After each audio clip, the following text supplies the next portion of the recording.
ஹாஸ்டலுக்கு என்னைய தேடி வந்த ஒரு தடவை கூட நான் உங்களை பார்க்கல, உங்க போனை எடுக்கல. எந்த விதத்திலையும் நான் உங்களுக்கு பதில் சொல்லவே இல்லை. அம்புட்டு வேதனையை கொடுத்துருக்கிறேன்.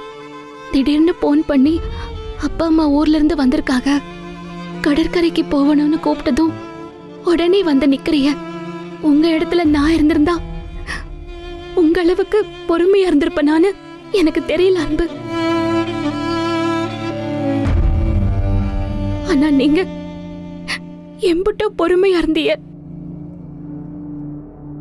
உங்களுக்கு என் மேல கோபமே வரலையா அன்பு?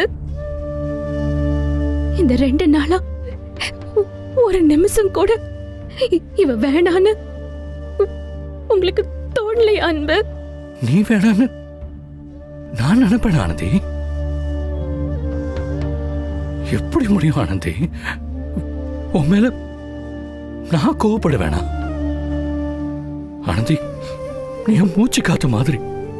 நீ என் கூட இருந்தாலும் இல்லைனாலும் உன் நினைப்ப நான் சுவாசிச்சுக்கிட்டே இருப்பேன்.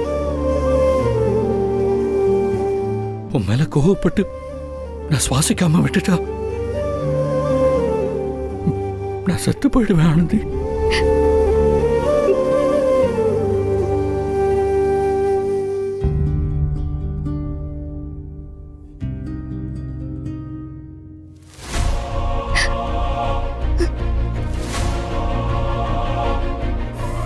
ஆனந்தி, நீ எது பண்ணாலும் அதுல ஒரு காரணம் இருக்கும்னு எனக்கு தெரியும்.